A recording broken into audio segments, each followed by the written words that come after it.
Educationally education में कस्बा विधानसभा कहाँ पे स्टैंड करता है? क्या कोई बड़ा इंस्टीट्यूट वगैरह? नहीं, वैसी कोई चीज़ कस्बा में देखने को तो नहीं मिली। और शिक्षा तो बिहार में व्यापक रूप से जैसा होना चाहिए वैसा फैला हुआ ही है। यहाँ पर मान लीजिए पढ़ने लिखने का समुचित व्यवस्था नहीं है, और या वैसा कोई रोज़गार भी नहीं है जिस ढंग से होना चाहिए। आफाक साहब 3 बार MLA रहे और मंत्री भी रहे। मंत्री में भी वो पशुपालन और मत्स्य विभाग के मंत्री रहे, लेकिन उस तरह का काम क्षेत्र में कहीं भी दिखाई नहीं दिया। वो चाहते तो किसान को मत्स्य पालन में या पशुपालन में इस तरह का कोई व्यवस्था करवा सकते। कस्बा विधानसभा मुख्य रूप से खेती पर निर्भर है। यहाँ के लोग का मुख्य पैदावार आलू है, मक्का है, और इन सब चीज़ों में उनको यूरिया की ज़रूरत पड़ती है। आज धान बेचने के लिए उनको मार्केट नहीं है। आज सरकार घोषणा भी करती है कि हम 2200 रुपये लेंगे क्विंटल धान, 2100 रुपये क्विंटल लेंगे धान, लेकिन बीच में उसके बिचौलिया क्या बोलते हैं कि हमको 8 kg पर क्विंटल कमीशन चाहिए। रोज़गार की बात करते हैं, सड़क की बात करते हैं, स्वास्थ्य की बात करते हैं, शिक्षा की बात करते हैं। सही बात है। आज अपने देश का किसान, आज मान लीजिए आर्थिक तौर पर किसान 75% इकोनॉमी अपने देश का कृषि पर है। सभी राज्य में ये सारी चीज़ें अवेलेबल हैं, सिर्फ बिहार में ही क्यों नहीं है। नाज़रीन आदाब, मैं हूं उम्माद और आप देख रहे हैं मेगा मीडिया बिहार। आज हम कस्बा विधानसभा क्षेत्र में पहुंचे हुए हैं। पूर्णिया जिला अंतर्गत कस्बा विधानसभा क्षेत्र, जिसका क्षेत्र संख्या 58 है। वहां से जनसुराज के संभावित प्रत्याशी, विधानसभा प्रत्याशी सौरभ कुमार सुमन हमारे साथ हैं। आइए इनसे हम आज बात करते हैं और जानते हैं कि जनसुराज कस्बा विधानसभा को लेकर, यहाँ के लोगों को लेकर क्या सोचती है। मेगा मीडिया बिहार पर सौरभ कुमार सुमन जी, आपका बहुत बहुत स्वागत है। धन्यवाद। सबसे पहले तो मेगा मीडिया के जितने भी आपके दर्शक हैं, सबको मेरी ओर से हार्दिक शुभकामनाएं, नव वर्ष की बधाई। सर, कस्बा विधानसभा से, जैसे हमने अपने इंट्रोडक्शन में कहा कि आप संभावित प्रत्याशी हैं विधानसभा के, आपकी नज़र में कस्बा विधानसभा में क्या क्या समस्याएं हैं जिसका समाधान नहीं हो सका है अब तक? कस्बा विधानसभा में सबसे बड़ी समस्या तो पलायन का है, जो आज पूरे बिहार में एक कहा जाए तो एक किसी वैसा रोग की तरह पूरे बिहार के सभी समाज में, सभी वर्ग में फैला हुआ, जिसका आज तक कोई भी समुचित उपाय या ऐसा कुछ किया नहीं गया है। पलायन और बेरोजगारी और शिक्षा, ये सब तो अब आम बात है बिहार में। ये तो आपको हर जगह पर देखने को मिल जाएंगी। ऐसी कोई इस बारे में तो मान लीजिए कहना, वैसा कोई पलायन तो पूरे बिहार के लेवल पे समस्या तो है ही ना, उसके वो तो है ही। लेकिन कस्बा में आप बीते कई दिनों से, कई महीनों से लगातार क्षेत्र भ्रमण कर रहे हैं, लोगों से मिल रहे हैं लगातार। आप जानते ही हैं कि आफाक आलम साहब 3 बार से लगातार कांग्रेस के टिकट पर विधायक हैं। उससे पहले भी एक बार वो 2005 में समाजवादी पार्टी के टिकट पर विधायक रह चुके हैं।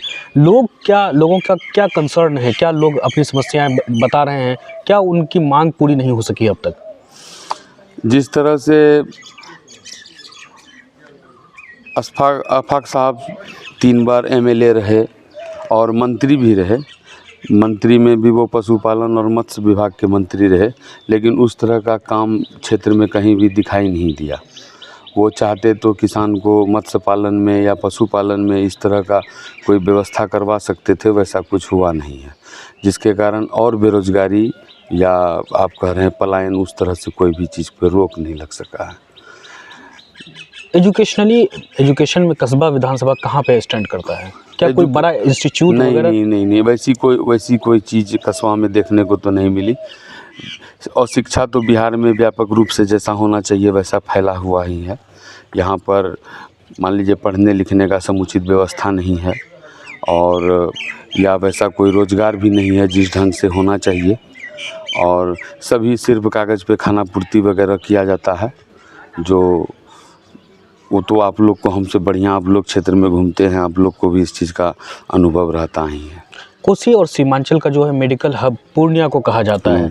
कस्बा विधानसभा स्वास्थ्य के क्षेत्र में, स्वास्थ्य इंफ्रास्ट्रक्चर में, या बिहार गवर्नमेंट की जो भी स्कीम है, रेफरल हॉस्पिटल वगैरह, यहाँ जो भी कुछ है वो किस तरह से अलग अलग पंचायतों में उप स्वास्थ्य केंद्र वगैरह भी होगा, वो उन चीज़ें नहीं, वो सारी चीज़ हैं, लेकिन वो आप जो बोलिएगा कि वो विधिवत तौर पर काम कर रही हैं, वैसा कोई सिस्टम देखने को नहीं मिला है।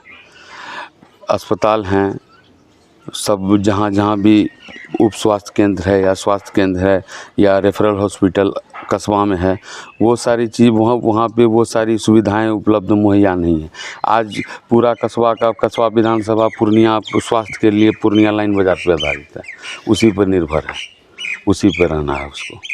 रोड कनेक्टिविटी को किस तरह से देखते हैं? रोड कनेक्टिविटी कुछ हद तक ठीक भी है तो कुछ हद तक ख़राब भी है।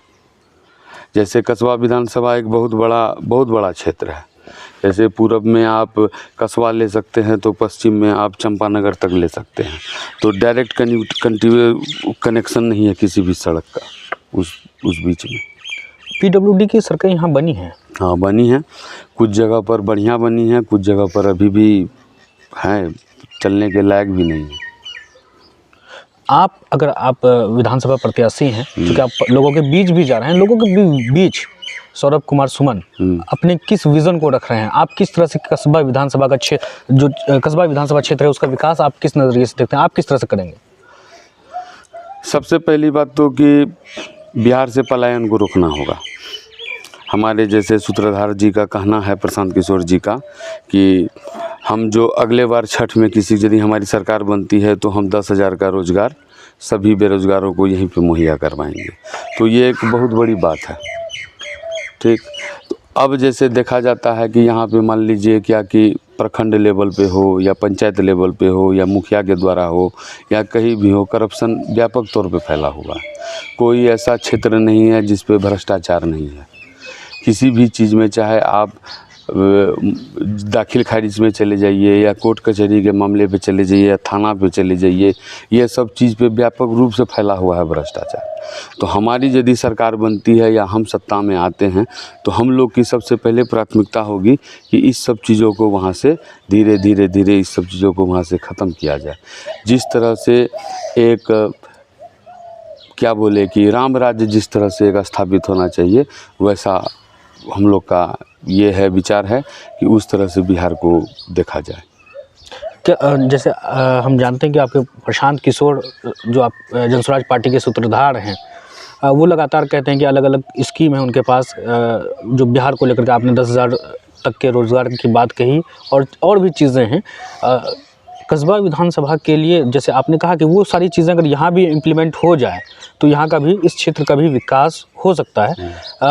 हाल के दिनों में पूर्णिया में एक एथेनॉल लगने वाला था, लग भी गया। हाँ, वो चल भी रहा है बनमनखी साइड। हाँ, तो कस्बा का जो पूरा क्षेत्र है, यहाँ के लोग ज़्यादातर किस चीज़ पे आश्रित हैं, या किस तरह से यहाँ के लोगों का अपलिफ्टमेंट किया जा सकता है? ये आपका सवाल बहुत अच्छा है। देखिए, मैं खुद एक किसान परिवार से आता हूँ। आज कस्बा में ही क्या, पूरे बिहार में एक बहुत बड़ी समस्या है यूरिया की। अभी यूरिया का इस कदर कालाबाजारी हो रहा है कि जो यूरिया 265 रुपये में आदमी को मिलना चाहिए, आज उस यूरिया का उसको 500 रुपये तक, 550 रुपये तक देना पड़ रहा है मजबूरी में। आप कभी इस बात को गौर किए हैं, जब इससे पहले जो खाद आपूर्ति की, जो ये उर्वरक आपूर्ति की जो योजनाएं थी, तो वो पहले ठीक थी, लेकिन जब से राज्य सरकार ने इसमें इंटरफेयर किया है, तब से इसमें कालाबाजारी बढ़ गया है। आज आप उर्वरक के नाम पर, आज क्या बोलें इसको, तो मान लीजिए क्या कि पहले भी किसान को 350 रुपये यूरिया का लगता था, और आज आज इस कंडीशन में है कि 500 550 रुपये यूरिया में भी देने के बावजूद भी यूरिया नहीं मिल रहा है। आप एक चीज़ को देखिए, पूरे बिहार में पैक्स दिया गया है धान का, खरीफ का और रबी का खरीदारी करने के लिए। आज तक पूरे बिहार में कहीं भी, अपने ही क्षेत्र में कहीं भी किसी भी किसान का 1 केजी धान भी नहीं बिक्री हुआ पैक्स के माध्यम से। आज पूरा गोदाम भर गया होगा, पूरा गोदाम भरा हुआ होगा, सिर्फ किसके द्वारा? दलालों के द्वारा, बिचौलियों के द्वारा। आज सरकार सीधे तौर पर उसके दिमाग में ये चीज़ वो फिक्स करके बैठी हुई अपने मानसिकता को कि हमको किसान का अनाज को नहीं लेना है, हमें अनाज लेना है तो किसी व्यापारी के अनाज को लेना है, किसी पैकार का लेना है, किसी पैकार का लेना है, किसी बड़े पूंजीपति का लेना है। आज दूसरे जगह पर धान का खरीदारी नवंबर में, अक्टूबर में चालू होता है। अपने बिहार में धान का खरीदारी फरवरी लास्ट में, मार्च में शुरू होती है। जब किसान के हाथ से जब धान निकल जाता है, तब यहाँ की सरकार की चेतना जागृत होती है कि हमको धान खरीदना है। तो ये सब समस्याएं हैं, ये सब समस्याएं किसान से जुड़ी हुई हैं। और कसबा विधानसभा मुख्य रूप से खेती पर निर्भर है। यहाँ के लोग का मुख्य पैदावार आलू है, मक्का है, और इन सब चीज़ों में उनको यूरिया की ज़रूरत पड़ती है। आज धान बेचने के लिए उनको मार्केट नहीं है। आज सरकार घोषणा भी करती है कि हम 2200 रुपये लेंगे क्विंटल धान, 2100 रुपये क्विंटल लेंगे धान, लेकिन बीच में उसके बिचौलिया क्या बोलते हैं कि हमको 8 केजी पर क्विंटल कमीशन चाहिए, 7 केजी पर क्विंटल कमीशन चाहिए। नहीं मिलेगा, धान नहीं खरीदेंगे वो। अगर राजा विश्वास अगर सदन में पहुंचते हैं तो क्या इन मुद्दों पर आवाज़ उठेगी?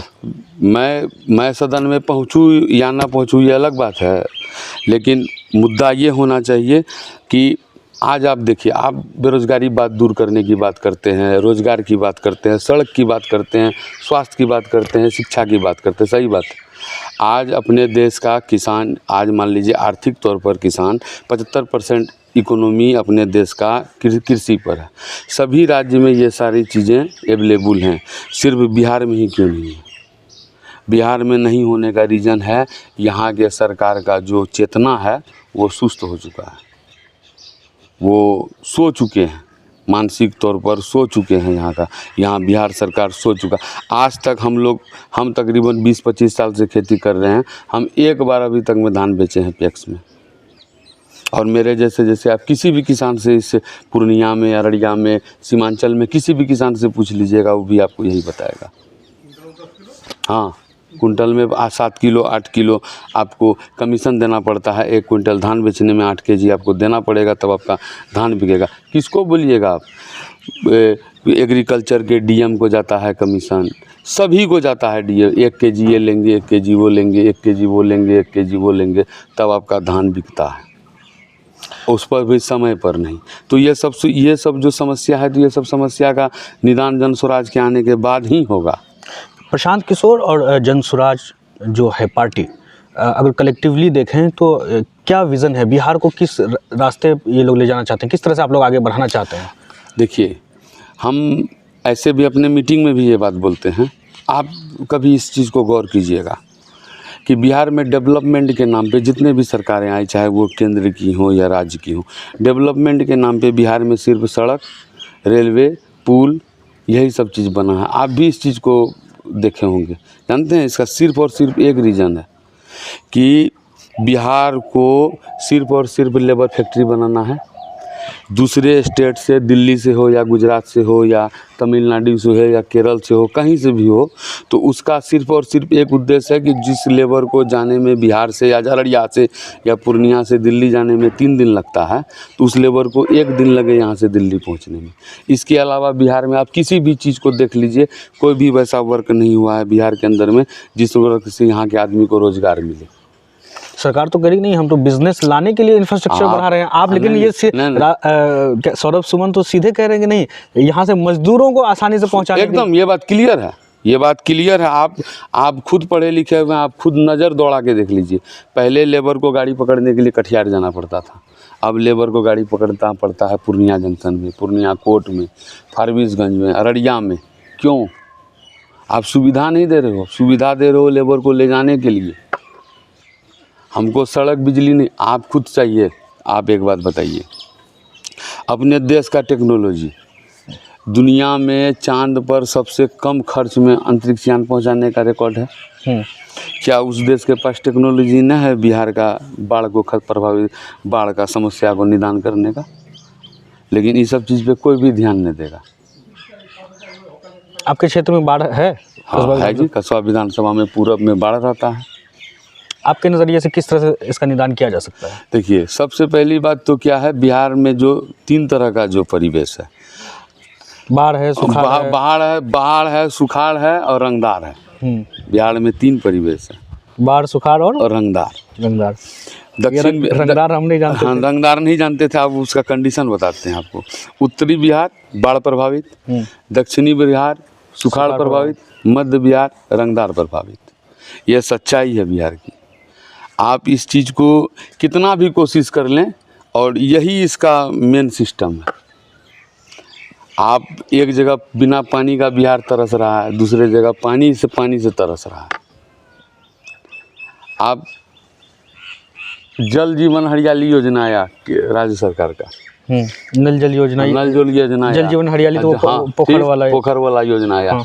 आप किसी भी योजना को एक बार कहीं पर भी एक गिलास पानी पीते हुए किसी को हमको दिखा दीजिए तो नल जल योजना का, कि कोई आदमी बोले बिहार में कि बाबू हम अपने उस नल से ना हम एक गिलास पानी पिए हैं। इसीलिए तो अब टेंडर ठेकेदारों से हटा करके पीडब्ल्यूडी को दे दिया। फिर क्या हुआ, आज भी तो कहीं पानी रोड पे बह रहा है, किसी के आंगन से निकल रहा है, किसी के पिछवाड़े से निकल रहा है, किसी के दरवाजे से निकल रहा है, कहीं टोटी खोलिएगा तो उससे कीचड़ निकल रहा है। हाँ, हर वार्ड में 2-3 दिया गया नल जल योजना, कहीं भी आज तक सही। हामिद भाई हम सच बात बोलते हैं, आप घूमते हैं पूरे क्षेत्र, एक गिलास पानी आप कहीं पिए हैं उसका? वो तो आप बताइए, हम तो घूमते ही हैं। नहीं पिए हैं, हम ये पूछ रहे हैं। नहीं वो तो हम तो घूमते ही हैं, आप बताइए। हाँ, आप भी घूम तो रहे हैं।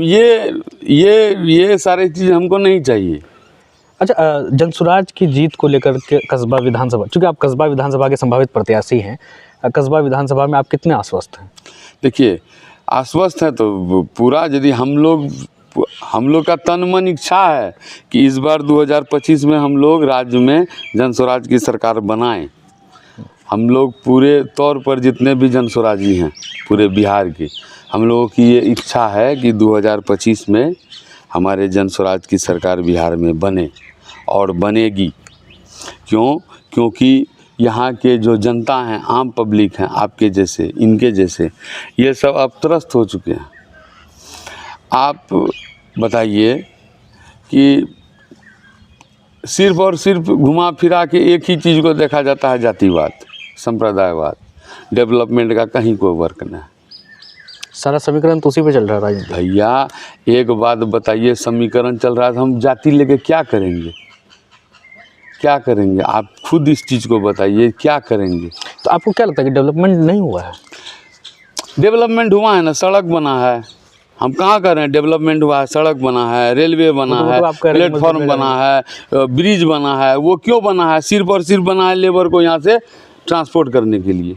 इसके अलावा बता दीजिए कि कहीं एक फैक्ट्री खुला है, या कहीं मेडिकल कॉलेज में बढ़िया से पेशेंट का ट्रीटमेंट हो रहा है, या कहीं कोई सरकारी हॉस्पिटल में सारा सुविधा मुहैया है। हाँ, आप कोई एक चीज़ को बता दीजिए। आज थाना में चले जाइए, लूट का अड्डा है। ब्लॉक चले जाइए, लूट का अड्डा है। आप किसी भी क्षेत्र में चले जाइए, क्या है? क्या जनसुराज के आने के बाद ये चीज़ें खत्म हो जाएंगी? ऑटोमेटिक खत्म होंगी। देख लीजिए, कैमरे पे बोल रहे हैं। नहीं, कैमरे पे बोल रहे, खत्म हो जाएंगे ऑटोमेटिक। नहीं तो सब लोग तो वादा करते ही हैं। नहीं, वादा करना अलग बात है, वादा करते सही बात है। आप कोई भी प्रोडक्ट को जब लॉन्च करते हैं तो उसका आपको क्या मेरिट और डिमेरिट दोनों चीज़ को आपको बोलना होगा। हम इसलिए मेरिट की बात बोल रहे हैं कि इनका विजन ही है इसका लेके चलना कि हमको सब इसमें प्लस ही देना है, माइनस देना नहीं है। आप एक बात बताइए हामिद बाबू, आज मान लीजिए क्या कि संप्रदाय की बात आती है, संप्रदाय से किसी का पेट चलेगा? किसी का भूख मरेगा रोजगार से। आज आदमी का मान लीजिए जीवन जीने का तरीका, शैली बदलेगा शिक्षा से, रोजगार से। आप इस चीज़ का बात कीजिए ना। तो शिक्षा पे तो सरकार कह रही है, नीतीश सरकार के नहीं काम हुआ है। पंचायत में हर वार्ड में स्कूल खुल गया है भाई। पंचायत में स्कूल खुला है खिचड़ी खिलाने के लिए भैया, पढ़ाई नहीं हो रही है। पढ़ाई कहाँ? एक बात बताए, हम लोग भी पढ़े नहीं, हम लोगों को तो अब एंट्री बंद है स्कूल में, हम लोग नहीं। ठीक है, हम लोग भी पढ़े हुए थे स्कूल में। हम लोग के समय में जब विद्यार्थी स्कूल से जिस रोज मिस कर जाता था ना स्कूल जाना, तो सर 4 गो लड़का लेके आते थे, घर से पकड़ के ले जाके पीटते थे। अंत में कस्बा विधानसभा के जो लोग आपको देख रहे हैं, चूँकि आपके वोटर बहुत सारे हैं, होंगे, हमारे फॉलोअर होंगे, हमारे सब्सक्राइबर होंगे, या पूरे बिहार में ये वीडियो पब्लिश हो रहा होगा, तो बताइए ज़रा कि कस्बा विधानसभा के लिए आपका संदेश क्या है? लोगों से आपकी क्या अपील है? कस्बा विधानसभा के समस्त मतदाताओं से, भाइयों बहनों से एक ही अपील है कि जाति और धर्म के नाम से ऊपर उठ के बिहार के विकास के लिए आप लोग मतदान करिए। जाति धर्म के नाम पर हम लोग बहुत ठकाए, बहुत इस और यही कारण से हम लोग बहुत पीछे भी चले गए हैं। और जाति और संप्रदाय के नाम से ऊपर उठ के डेवलपमेंट के नाम पे आप लोग आइए और जनस्वराज का साथ दीजिए और जन स्वराज को मजबूत कीजिए।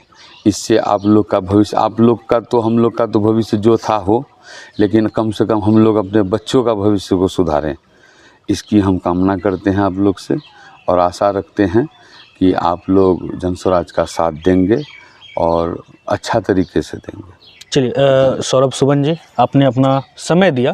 हम चुनाव के दौरान भी आपसे मिलेंगे और आपके चुनावी कैंपेन को भी हम कवर करने के लिए ज़रूर आएंगे। जनस्वराज क्या कुछ करती है चुनाव के दौरान हम ज़रूर आएंगे। कस्बा विधानसभा में हम पब्लिक ओपिनियन भी रिकॉर्ड करने जा रहे हैं। कस्बा विधानसभा के जो लोग देख रहे हैं इस वीडियो को, आप ज़्यादा से ज़्यादा मेगा मीडिया बिहार के यूट्यूब चैनल को सब्सक्राइब कर लीजिए, फेसबुक पेज को फॉलो कर लीजिए। चूँकि हम लगातार कह रहे हैं कि कम से कम सीमांचल के जो 24 विधानसभा सीट हैं उनमें हम पहुँचने का प्रयास करेंगे और लोगों से बात करेंगे। एक्चुअल लोगों की समस्याएँ क्या हैं उनको हम जानने का प्रयास करेंगे।